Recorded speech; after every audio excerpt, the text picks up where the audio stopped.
Hello दोस्तों, मैं संदीप आप सबका अपने YouTube चैनल ज्ञान आरविल में स्वागत करता हूं। दोस्तों तो देखिए, आपके लिए हम लेके आए, जैसा कि आपको पता है कि आपके 19 और 20 दिसंबर को दोस्तों जेल वार्डन फायरमैन घुड़सवार के पेपर लगे हुए हैं। दोस्तों तो हम आपके लिए लेके आए हैं उसी से रिलेटेड मॉक टेस्ट। दोस्तों इसमें हम देखेंगे हिंदी क्वेश्चन, कितने हिंदी के, तो टोटल 37 क्वेश्चन देखेंगे, क्योंकि आपके आने वाले एग्जाम में भी 37 क्वेश्चन ही पूछे जाएंगे। और आपको बता दें कि ये आपका यूपी पुलिस का प्रीवियस ईयर पेपर होगा। कब का? 26 अक्टूबर 2018 का। कौन सा दोस्तों?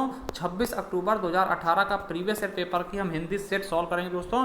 उसमें टोटल 37 क्वेश्चन होंगे और 37 क्वेश्चन में आप कितने क्वेश्चन कर पाते दोस्तों, वो आप हमें कमेंट बॉक्स में कमेंट करके जरूर बताना, अपना स्कोर जरूर शेयर करना दोस्तों। तो चलिए देखते हैं, शुरू करते हैं। आपको बता दें उससे पहले कि दोस्तों इसमें क्या होगा कि 150 क्वेश्चन आते हैं, टोटल 2 घंटे का समय होता है दोस्तों। और ठीक है, उसमें हर एक क्वेश्चन के लिए कितना 2 अंक दिया था। और दोस्तों आपका माइनस मार्किंग होता है 1/4, यानी कि 0.25% दोस्तों ये आपका माइनस मार्किंग होता है दोस्तों। ठीक है, तो चलिए हम शुरू करते हैं, सीधा हिंदी के क्वेश्चन पेपर की तरफ चलते हैं। टोटल 37 क्वेश्चन देखेंगे और आपको बताना आपने कितने क्वेश्चन उसमें से सही किए दोस्तों।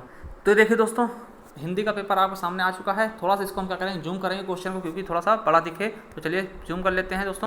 तो देखिए, हम 114 से लेकर के 150 क्वेश्चन तक देखेंगे, हमारे 37 क्वेश्चन उसी में कंप्लीट हो जाएंगे। तो पहला क्वेश्चन आया था समास से दोस्तों। रसोई घर में कौन सा समास होता है दोस्तों? देखिए, रसोई को अगर हम तोड़ते हैं, रसोई घर को अगर इसको तोड़ते हैं, समास विग्रह करते हैं दोस्तों, तो क्या हो जाएगा? रसोई के लिए घर।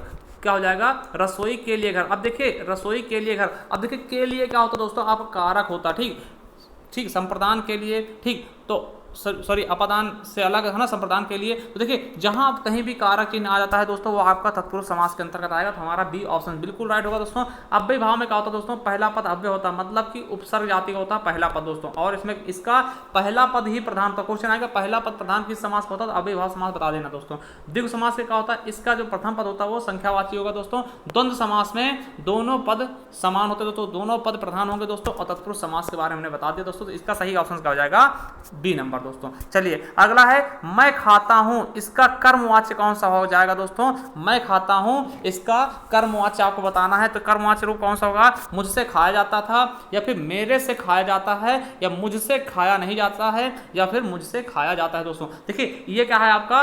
ये कृतवाच्य, इसका कर्मवाच्य क्या हो जाएगा दोस्तों? देखिए इसका कर्मवाच्य हो जाएगा मुझसे खाया जाता है दोस्तों। ठीक, मुझसे खाया जाता है, ये क्या है आपका? कर्मवाच्य दोस्तों। अगर यहीं पे अगर भाववाच्य पूछ लेता है दोस्तों, तो इसका सही ऑप्शन क्या हो जाता है? भाववाच्य आपका हो जाता है मुझसे खाया नहीं जाता है दोस्तों। ठीक है, तो देखिए जहां कहीं भी कर्तक प्रधानता होगी वो कृतवाच्य होगा, जहां कहीं भी कर्म की प्रधानता होगी वो कर्मवाच्य हो जाएगा दोस्तों। तो इसका सही ऑप्शन कौन सा जाएगा? मैं खाता हूं, क्या हो जाएगा? मुझसे खाया जाता है, यही हमारा सही ऑप्शन हो जाएगा दोस्तों। चलिए अगला क्वेश्चन देखते हैं, 16 नंबर। मैं रोज पढ़ता हूं का क्रिया में क्रिया विशेषण कौन सा होगा दोस्तों? मैं रोज पढ़ता हूं में क्रिया विशेषण कौन सा हो जाएगा दोस्तों? तो देखिए इसमें क्रिया विशेषण, देखिए क्रिया विशेषण होता क्या, पहले ये समझते थोड़ा सा, जिससे कि आपकी थोड़ी प्रॉब्लम दूर हो जाए दोस्तों।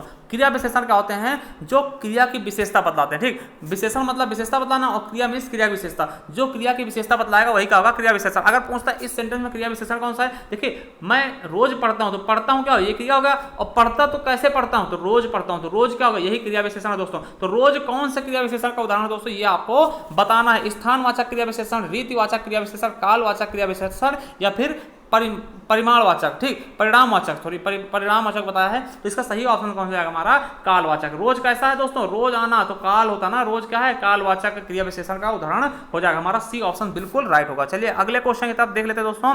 निम्नलिखित में से योजक चिन्ह कौन सा है दोस्तों? देखिए अगर आपने समास पढ़ा है द्वंद्व समास, तो द्वंद्व समास में हमेशा ये यूज होता है दोस्तों, कौन सा? योजक चिन्ह। तो योजक चिन्ह कौन सा जाएगा? ये वाला हमारा क्या हो जाएगा? योजक चिन्ह दोस्तों। अब ये कौन सा है? ये प्रश्नवाचक चिन्ह होगा दोस्तों, ये विस्मयादिबोधक का होगा।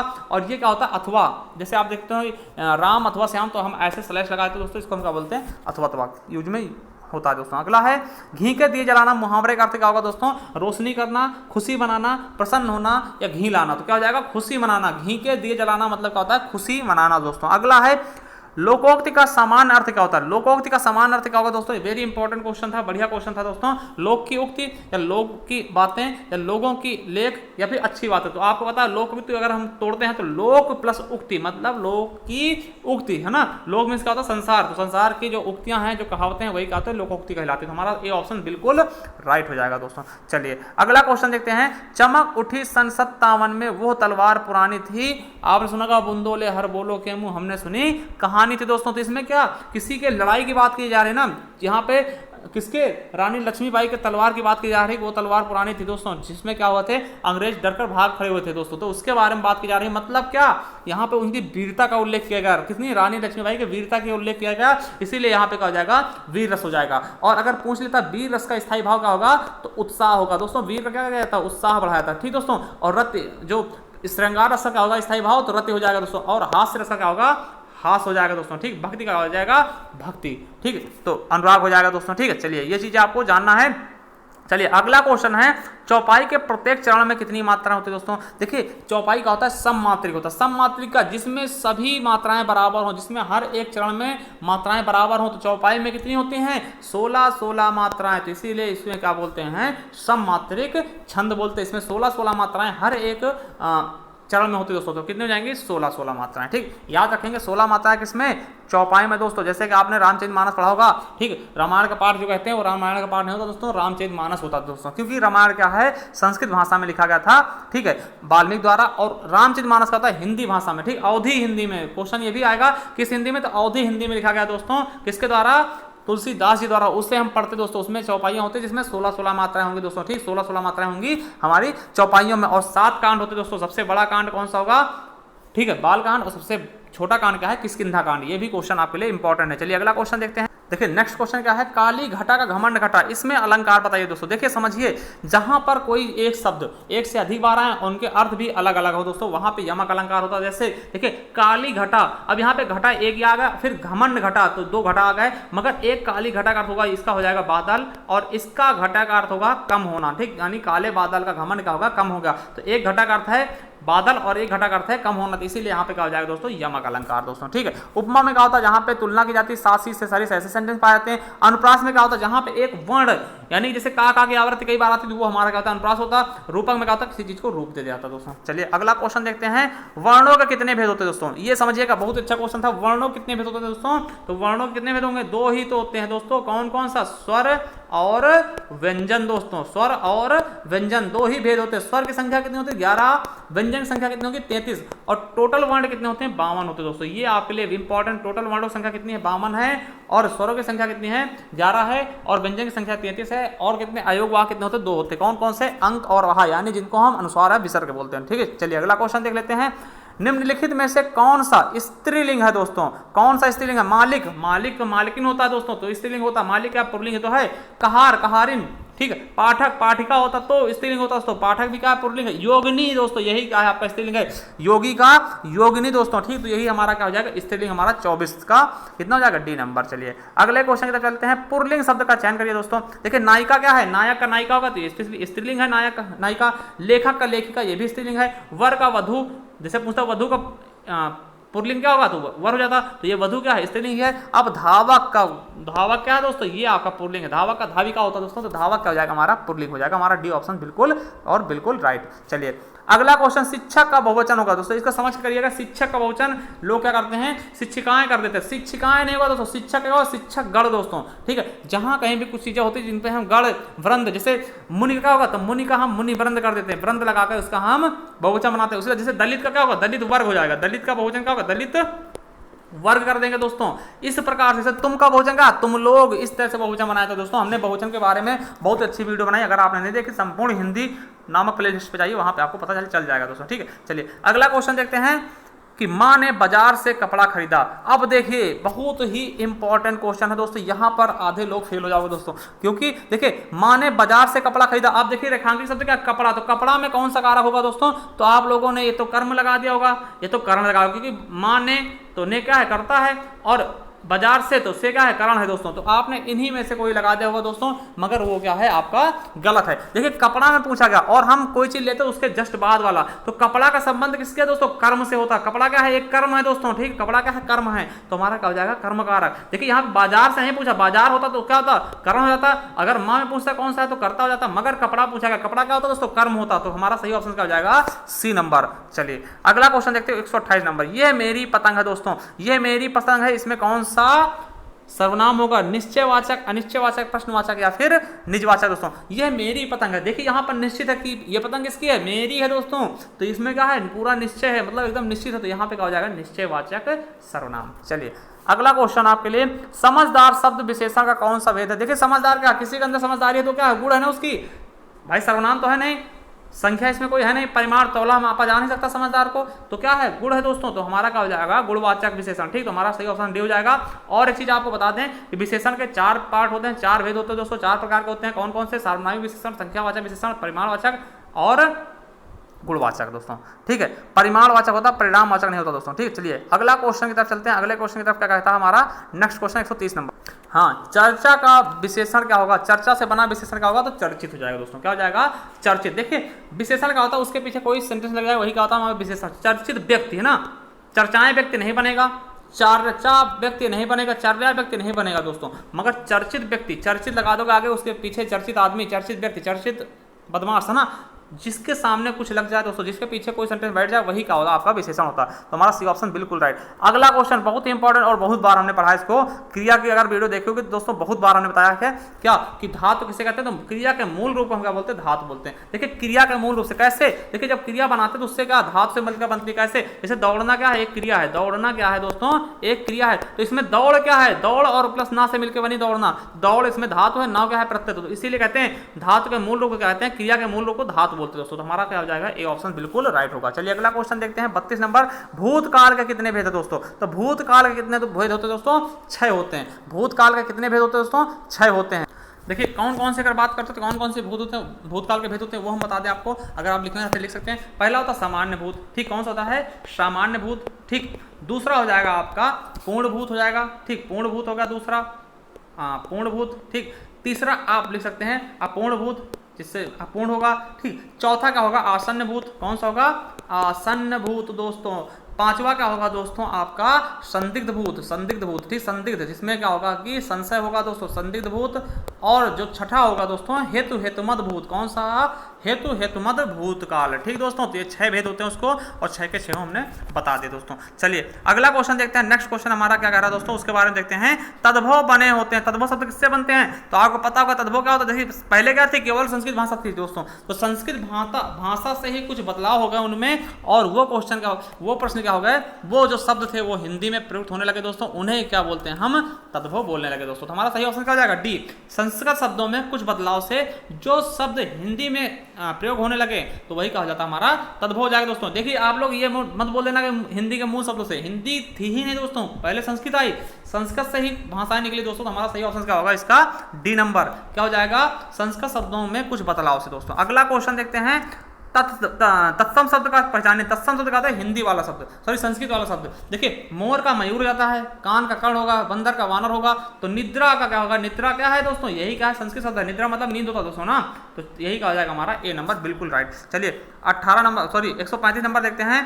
पर्याय शब्दों का कौन सा समूह सही नहीं है दोस्तों, कौन सा समूह सही नहीं है दोस्तों, ये हम देखते हैं। देखिए पाठशाला विद्यालय स्कूल बिल्कुल सही, ये तो एक पर्यायवाची हो गए। नारी महिला औरत ये भी हो जाएगा दोस्तों। आग अग्नि अनल ये भी हो जाएगा, मगर पहाड़ पर्वत और पुस्तक, पुस्तक नहीं होगा दोस्तों। देखिए ये इसका पर्यायवाची नहीं होगा दोस्तों, तो यही हमारा क्या है, यही गलत हो जाएगा। चलिए अगला क्वेश्चन की तरफ चल लेते हैं दोस्तों। 136 नंबर, निम्नलिखित में से सही विलोम शब्द का चयन कौन सा होगा, सही विलोम शब्द का युग्म कौन सा है दोस्तों, आदान प्रदान, आदान निदान, प्रदान विधान या फिर आदान समाधान। तो जानते होंगे आप आदान प्रदान, ये विनिमय प्रणाली होती है, आदान प्रदान क्या होती है, विनिमय प्रणाली होती है दोस्तों। तो इसी तरह से आदान का प्रदान हो जाएगा, आदान प्रदान क्या होगा, आदान लेना और प्रदान देना दोस्तों ना, तो ये दोस्तों आप लोगों को पता होगा, ठीक। तो ये आदान का प्रदान विलोम शब्द हो जाएगा दोस्तों। अगले क्वेश्चन की तरफ चलते हैं। और शब्द के अनेकार्थी शब्द समूह का चयन करें। और का मतलब और क्या होगा दोस्तों, और मतलब अन्य, बिल्कुल सही है, मगर ठीक उसका नहीं होगा दोस्तों। देखिए और का मतलब क्या था, दूसरा, और कहीं और दे दो मतलब दूसरा दे दो, और फिर कहीं कहीं लिखते हैं राम और सीता, तो राम तथा सीता उसको भी बोलते हैं ना, तो दूसरा तथा को भी हम और बोलते हैं दोस्तों। तो हमारा सही ऑप्शन क्या हो जाएगा, बी नंबर। चलिए अगला क्वेश्चन देखते हैं। नेक्स्ट क्वेश्चन क्या कहता है, अगला क्वेश्चन, जो काम करना कठिन हो वाक्यांश के लिए एक शब्द, जो काम करना कठिन होता है उसको हम क्या बोलते हैं दोस्तों, तो उसको हम क्या बोलते हैं, दुष्कर बोलते हैं। कठिन नहीं बोलेंगे दोस्तों, दुष्कर बोल रहे हैं, जो काम करना कठिन होगा उसको हम दुष्कर बोलेंगे। असंभव जो संभव ही ना हो दोस्तों ना, जो संभव ना उसको संभव, और जो काम करना कठिन हो दोस्तों उसको हम क्या बोल देंगे, दुष्कर बोलेंगे। चलिए अगला है, पक्षी पेड़ों पर अपना बनाते हैं। देखिए आपने सुना होगा नीर और नीड़, नीर मतलब जल होता है, नीड़ मीन्स क्या होता है, घोंसला। तो क्या बनाएंगे दोस्तों, घोंसला। नीड़ का निर्माण फिर कौन, अमिताभ बच्चन के पिताजी कौन, हरिवंश राय बच्चन दोस्तों। चलिए नीड़ मतलब क्या होता है, घोंसला। तो पक्षी पेड़ों पर अपना घोंसला बनाते हैं, तो मतलब घोंसले का पर्यायवाची क्या होता है, नीड़। तो नीड़ हम रख देंगे इसमें। चलिए अगला क्वेश्चन है, अनु उपसर्ग से बना शब्द क्या होगा दोस्तों, अनु उपसर्ग से बना शब्द क्या होगा। देखिए अनुधन उपमा, तो अनुपमा नहीं होगा, अनधन उपमा। तो ये अन से बनेगा, अनधन उत्तर, अनुत्तर हो जाएगा। इसमें अन लगा है दोस्तों, ठीक है, इनमें भी अन लगा, मगर इसमें अनु प्लस चर। देखिए वो चीज हटाने के बाद कोई सही सेंटेंस बचे तो अनुधन चर, तो चर बच जाएगा ना, तो यही हमारा ए ऑप्शन बिल्कुल राइट होगा दोस्तों। अगला है, भुलक्कड़ शब्द में किस प्रकार का प्रत्यय लगा, तो भुलक्कड़ में क्या है, अक्कड़ लगा दोस्तों, ठीक है। लास्ट वाला क्या होता है, लास्ट में जो लगता है वो प्रत्यय होता है दोस्तों, जो पहले लगता है वो उपसर्ग होता है दोस्तों, ठीक है। तो ये चीजें याद रखेंगे, भुलक्कड़ में क्या है, अक्कड़ है। चलिए अगला क्वेश्चन देखते हैं, गीतांजलि का सही संधि विच्छेद क्या होगा दोस्तों। तो गीतांजलि अभी आज हमने संधि विच्छेद पढ़ा दोस्तों, और ये क्वेश्चन हमने उसमें शामिल किया। तो गीतांजलि मतलब क्या होता है, गीत प्लस अंजलि। क्या हो जाएगा दोस्तों, गीत प्लस अंजलि। हमारा डी ऑप्शन बिल्कुल राइट होगा दोस्तों, ये नहीं होगा, डी ऑप्शन बिल्कुल राइट होगा। देखिए यहाँ पर क्या हुआ, आ और आ मिलके बड़ा आ हो गया, तो यहां पर क्या हो जाएगा दोस्तों, दीर्घ स्वर संधि। क्या हो जाएगा, दीर्घ स्वर संधि दोस्तों। अगला है, सभी मिलकर स्कूल जाता है। तो इसमें इसका सही वाक्य क्या होगा दोस्तों, सभी मिलकर स्कूल जाता है दोस्तों। इसका सही वाक्य क्या होगा, सभी मिलकर स्कूल गए, बिल्कुल गलत है दोस्तों। सभी मिलकर साथ स्कूल जाते हैं, तो मिलकर और साथ ये एक ही शब्द है, इसको रिपीट नहीं करेंगे दोस्तों, गलत हो जाएगा। सभी मिलकर स्कूल जाते हैं दोस्तों, तो बिल्कुल सही है, सभी मिलकर स्कूल जाते हैं, क्योंकि सभी है तो उसके साथ में बहुवचन का प्रयोग हम करेंगे दोस्तों, ठीक। चलिए 144 नंबर क्वेश्चन देखते हैं, अतीत के चलचित्र किसकी रचना है दोस्तों। अतीत के चलचित्र किसकी है दोस्तों, तो आपको बता दें महादेवी वर्मा की। अतीत के चलचित्र बहुत ही इंपॉर्टेंट रचना है, इसकी है महादेवी वर्मा की दोस्तों। अयोध्या सिंह हरिऔध की एक रचना है दोस्तों, उसको हम बताते रहे, आप लोग उसको हमेशा याद रखना, क्या है, प्रिय प्रवास दोस्तों। ये क्या है, खड़ी बोली का प्रथम महाकाव्य प्रिय प्रवास इसकी रचना है दोस्तों, ये आप लोग जरूर याद रखेंगे। अयोध्या सिंह हरिऔध को हम बार बार बताते हैं दोस्तों, प्रिय प्रवास जरूर याद रखना, और एक वैदेही वनवास, ये दोनों बहुत इंपॉर्टेंट है इसकी रचना, ठीक। वैदेही वनवास, अयोध्या सिंह हरिऔध, प्रिय प्रवास जो है खड़ी बोली का प्रथम महाकाव्य है दोस्तों, ठीक है। चलिए अगला क्वेश्चन देखते हैं। देखिए आपको अब आ गया गद्यांश दोस्तों। गद्यांश छांटना 145 से लेकर 149 क्वेश्चन तक आपको क्या करना है, छांटना है दोस्तों, ठीक है। छांट का बताना, तो आप लोग पैराग्राफ पढ़ लीजिएगा दोस्तों, ठीक है। तो थोड़ा समझिएगा इसको क्या कैसे करना वो हम बताते हैं दोस्तों। देखिए ये 145 से लेकर 149 तक, तो इसको देख लीजिएगा पहले, ठीक। हम चलते हैं, थोड़ा बढ़ाते हैं इसको। ये देखिए दोस्तों, ये आपको खुल गया दोस्तों पैराग्राफ, तो इसको देखिए चलाते हैं, थोड़ी देर देखते रहिएगा आप लोग, ठीक। इसे पुश करके देखते रहिएगा, फिर इसका क्वेश्चन करेंगे दोस्तों, इसी से रिलेटेड जो क्वेश्चन होते हैं, ठीक। तो देखिए वनों का महत्व, वनों का मूल्य आंकने का अर्थ है दोस्तों। वनों का मूल्य आंकने का अर्थ क्या होता है दोस्तों, इसको देखिए हम बिना देखे ही कर सकते हैं। वनों का मूल्य का आंकना मतलब क्या था, वनों के महत्व को समझना, यही तो होगा कि वनों का अत्यधिक काटना है, इससे थोड़ी होगा, ये तो गलत चीजें है ना। तो इसको हम बिना देखे भी कर सकते हैं। वनों के मूल्य को आंकना मतलब क्या होता है दोस्तों, उसके महत्व को समझना। किसी चीज का मूल्य हम कैसे आंक सकते हैं, जब तक उसके महत्व को नहीं समझेंगे तब तक हम उसके मूल्य को आकलन नहीं कर सकते दोस्तों। हमारा सही ऑप्शन क्या हो जाएगा, ए नंबर। वनों के संरक्षण से क्या अभिप्राय है दोस्तों, तो इसका भी हम उससे देखें ना देखें, हमें ऐसे पता चला वनों संरक्षण मतलब संरक्षण मतलब उसको सजोना। तो देखो वनों काटना है तो कोई मतलब ही नहीं है, वनों को फैलाना ये भी कोई मतलब नहीं है, वनों को साफ करना तो साफ कर दो तो भैया कट ही जाएगा, संरक्षण कैसा हुआ। वनों को बचाना, जैसे वन को बचाने के लिए बहुत सारे वो चलाए गए थे, आंदोलन चलाया गया, चिपको आंदोलन, जैसे कि आपको पता होगा सुंदरलाल बहुगुणा इसमें बहुत ज़्यादा बढ़ चढ़ के उन्होंने वर्णन उसमें भाग लिया था ना। चमोली से शुरू हुआ था, उत्तराखंड से। बहुत बार पूछा था चिपको आंदोलन किससे संबंधित, तो वनों के कटाई को रोकने के लिए ना लोग उस पर चिपक जाते थे वृक्षों में, ठीक दोस्तों। तो चलिए इसका भी आपको पैराग्राफ देखने की जरूरत नहीं, ये तो क्वेश्चन ऐसे बेसिक वाले हैं दोस्तों। चलिए अगला क्वेश्चन देखते हैं। 147 नंबर, आप कहते हैं आश्रय स्थल से क्या संबंधित। देखिए ये भी आपको उसमें देखने को, आश्रय मतलब जहां पे हम आश्रय लें, रहने का स्थान, ठीक दोस्तों। आश्रय मतलब जहां पे हम रहें, ठीक। आश्रय मतलब जहां पे हम रह रहे हैं वही का आश्रय होता है हमारा। तो आश्रय स्थल से क्या अभिप्राय होता है, भोजन का स्थान, बिल्कुल गलत है। घूमने का स्थान, बिल्कुल गलत है। रहने का स्थान, जी गुरु जी बिल्कुल राइट, इसका हो जाएगा सी। रहने के स्थान को हम क्या बोलते हैं, आश्रय स्थल, ठीक दोस्तों। चलिए अगला क्वेश्चन देख लेते हैं।